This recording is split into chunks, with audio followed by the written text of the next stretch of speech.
You know, there's this one thing that always bugs me when watching Hollywood. Movies about the Mafia, it's how all the characters in these movies seem to forget that the Mafia was at one point a secret society of criminals who tried their hardest to stay hidden from the authorities. But whatever, for entertainment purposes, it makes sense. You can't make a movie called The Godfather where everyone is constantly looking over their shoulder, afraid of being whacked.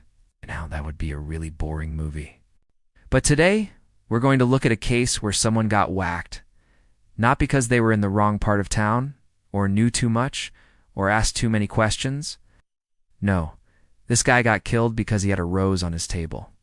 Let's go. It was 1979, and the Baltimore County Police Department received a distress call from a local florist shop. Someone had just entered the store and stolen a large number of red roses. The police department figured this must have been for some sort of special event, like a big party or something. They probably didn't think anything more of it until the next day, when they received another call. This time it was from a local jeweler. He told the police that someone had just brought in a bouquet of roses and demanded a large amount of diamonds in exchange for them. And then he just left the roses on the counter and left. The jeweler, thinking this was quite bizarre, obviously didn't agree to this trade. So the man left and still has not been seen since. After the jeweler hung up the phone with the police, he looked out his window and saw the man walking away. He described him as white, about 30 years old, wearing a dark suit. The police knew this was no ordinary rose thief. After some investigation, the police learned that a Mr. Joseph Barbera had been in the area at the time of the robbery. They also found the florist receipt in his pocket, but he claimed innocence. But soon enough, a witness came forward. She stated she had seen Mr. Barbera enter the florist shop and select the roses. However, she had not seen him leave. Joseph Barbera was then placed under arrest, but his lawyer quickly made bail arrangements, and he was released. 1 week after his release, the police were able to question him directly. Barbera said that he was a gambler, and that he owed a large amount of money to the Genovese crime family. He said that he went to the florist shop to buy the roses as a gift for his wife. As for the second incident at the jewelry store, he said he had intended to use the roses as collateral when he tried to renegotiate his debt. Unfortunately, no one believed him, and he was charged with the theft of the flowers.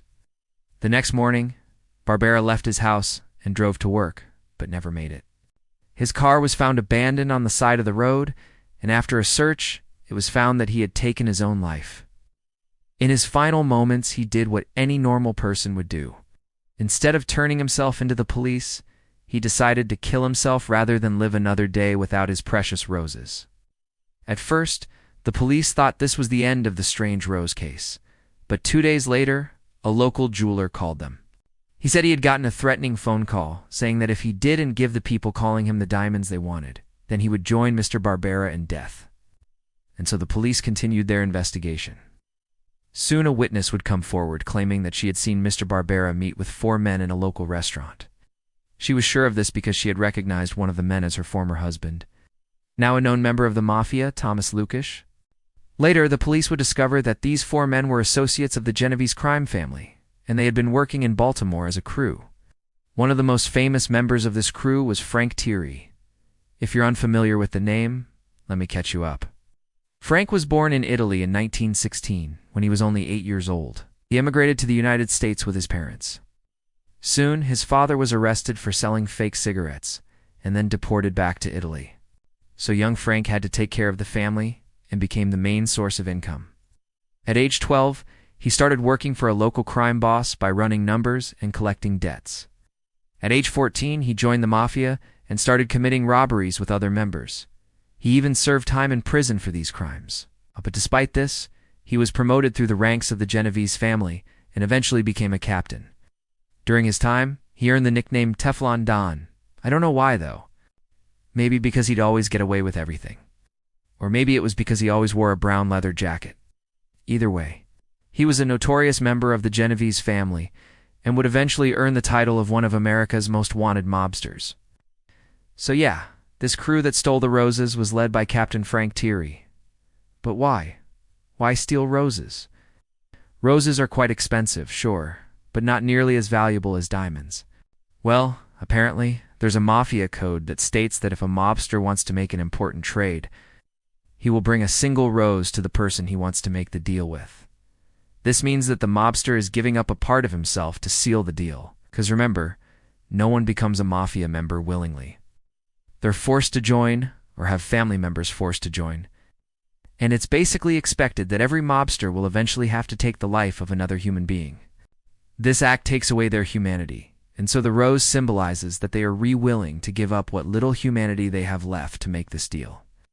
However, if the other person doesn't want to make the deal, then the rose is meant as a declaration of war. It means that if the other person refuses to accept the rose, then they refusing to accept the offer, and they better run because the mobster will kill them if he has to.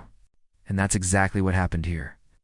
Joseph Barbera wasn't trying to steal the roses or use them as collateral. He was simply trying to complete a transaction. When the jeweler wouldn't take the roses, it was a clear refusal of the offer. So Frank Terry and his crew threatened the jeweler and took Barbera's life so that no one could possibly think that they had done it. Now, unfortunately, this story doesn't have a neat ending where the police catch the bad guys.